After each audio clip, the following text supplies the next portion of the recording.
میں ذیشان مجاہد اسلام Pakistan YouTube channel سے اللہم صلی علی سیدنا محمد وعلی آلہ بقدر حسنہ و جلالہ۔ اللہ تعالیٰ اس ملک قوم اور امت پر اپنا خاص کرم کریں اور رحم کریں۔ آج ہم بات کریں گے way of the Sufi cents, یا صوفی بزرگوں کی سنتیں یا ان کا راستہ کیسے تھا۔ اگر ہم اپنے اسلاف اور صوفی بزرگوں کا بغور مطالعہ کریں، ان کی لکھی گئی کتب اور مضامین اگر پڑھیں تو جسے اگر سمجھ آ جائے ان کی لکھی گئی کتب اور مضامین کی، تو سمجھ آنے سے انسان جو ہے یا عام مسلمان پر عرفان کی کئی منزلیں کھلتی ہیں۔ ٹھیک ہے، بس اس سارے سفر میں جب ہم بزرگوں کا مطالعہ کر رہے ہوں، ایک بات یاد رکھنے والی ہے کہ کسی بھی انسان کو ایسی چیز یا اس سفر کے دوران کسی بھی انسان کو مسلمان کو کوئی ایسی چیز عطا ہو جائے جو اس کی یا اس کو دنیا سے وابستہ کرے یا اس دنیا سے وابستہ کرے، تو یہ فیض نہیں ہے۔ ٹھیک ہے، فیض یہ ہے کہ وہ اس انشاءات آرزو سے بے نیاز آرزو ہو جائے۔ ٹھیک ہے، تو کیونکہ ہماری یہ زندگی آرزوؤں اور تمناؤں کا سفر ہے، ہر ایک کی زندگی۔ ٹھیک ہے، لیکن اس سے بے نیاز آرزو ہونے کا سفر اسے بتایا جائے۔ ٹھیک ہے، اس انسان کو، جیسے ایک بزرگ نے ایک کہانی سنائی ہے، بالکل سادہ سی کہانی سنائی ہے۔ ٹھیک ہے، اور بہت ہی آسانی سے سمجھ آتی ہے۔ تو اگر ہم اس کہانی کو سمجھ لیں تو ہمارے پہ بہت سی جو ہماری ذہن کے یا ہماری سوچ میں بہت سارے ایسے سوال ہوتے ہیں ہماری زندگی میں، جو ان کی کچھ ایسی باتوں سے یا مضامین کو پڑھنے سے حل ہو جاتے ہیں۔ تو ایک کہانی ہے کہ ایک بستی میں ایک گرو اور ایک چیلا گئے، یا ایک استاد اور ایک اس کا شاگرد گزرے تھے۔ ہندوؤں کا زمانہ تھا، اس زمانے کی کتاب میں تھا کہ وہاں پر ہر چیز جو ہے وہ ٹکا سیر بکتی تھی۔ ٹھیک ہے، ٹکا سیر سے مراد کہ ہر چیز جو ہے ایک ہی قیمت کے برابر بکتی تھی۔ ٹھیک ہے، تو مطلب کوئی پوچھ گاچھ نہیں تھی وہاں پہ، اور ہر چیز جو ہے اس کی کوئی قدر اور ویلیو مقرر نہ تھی۔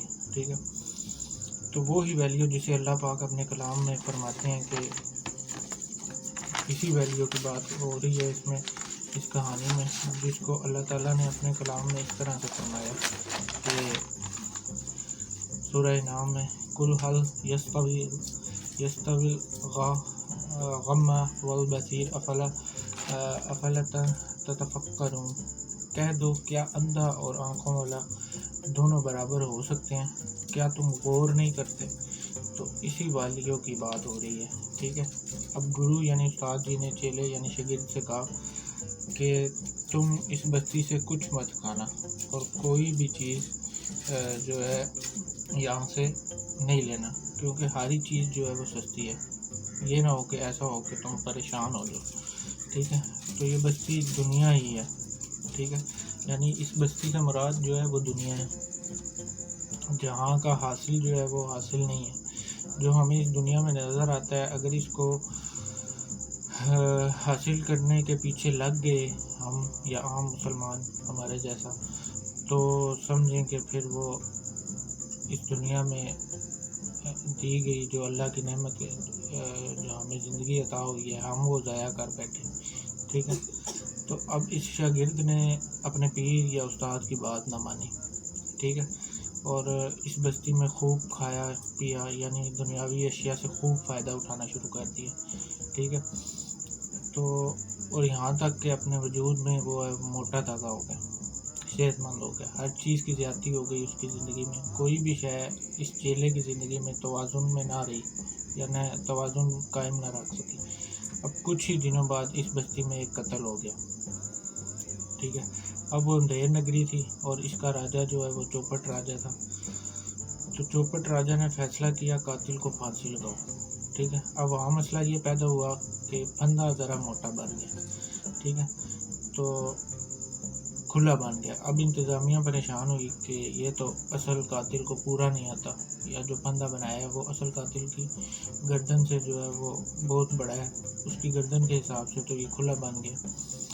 وہ ایسا شخص جس کی معاشرے میں سنوائی نہ ہو، جس کو کوئی بھی اختیار نہ ہو، ٹھیک ہے۔ تو بادشاہ نے کہا کہ جس کو یہ بھی پورا آتا ہے، یا جس کو بھی یہ رایا میں سے پورا آتا ہے، اس کو پھانسی دے دو، ٹھیک ہے۔ اب وہ پھندا اس مرید خاص جو شاگرد تھا گرو کا، اس کو جو ہے وہ فٹ آ گیا، ٹھیک ہے، جو کافی موٹا ہوا پڑا تھا، اس کو پورا آ گیا وہ پھندا، ٹھیک ہے۔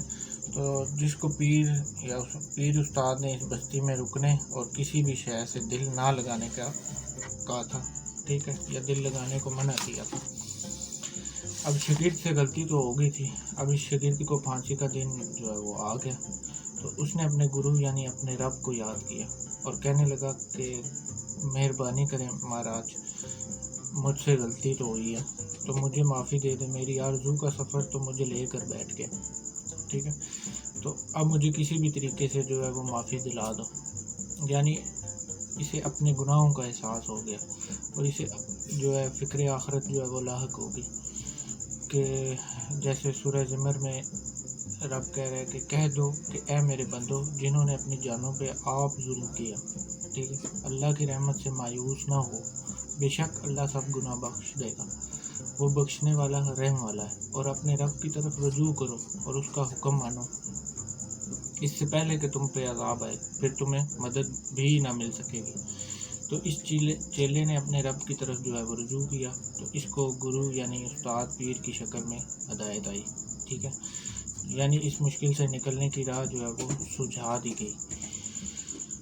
گرو وہاں پہنچ گیا اور بولا اب بچنا بڑا ہی مشکل ہے، لیکن ایک طریقہ جو ہے وہ میں آپ کو بتاتا ہوں، اس طریقے سے جو ہے وہ تم بچ جاؤ گے، تو جو میں کہوں گا وہی تم نے کہنا ہے۔ اب یہ گرو یعنی پیر کی تعلیم ہوتی ہے، ٹھیک ہے، یا پیر استاد کی جو ہوتی ہے وہ تعلیم ہوتی ہے کہ جو وہ کہے وہ ماننا ہے، ٹھیک ہے، یا جو وہ کہے وہی تم کہو گے۔ اس نے کہا کہ ٹھیک ہے، میں ویسے ہی کہوں گا جو آپ کہو گے، یعنی اب ویسا ہی عمل کروں گا جیسا آپ مجھے بتا رہے ہیں، میں وہاں اس مقام یعنی جہاں پھانسی لگنا ہے ٹھیک ویسا ہی کہوں گا جیسے آپ کہو گے۔ تو جب چیلے نے اپنی مرضی کی اور دنیا کا مال اکٹھا کرنے میں لگ گیا یا لگا رہا، تو سب جو مال ہے وہ ٹکا سیب کا رہا، ٹھیک ہے، یا ایک ہی طرح کا رہا، نہ اچھا دیکھا اس نے، نہ برا دیکھا، نہ برا سمجھا اور نہ ہی جو ہے وہ بھلا جانا، بس مال جمع کرنے میں لگ گیا، جیسا کہ ہم اپنی زندگیوں میں عام طور پر لگے ہوئے ہیں۔ تو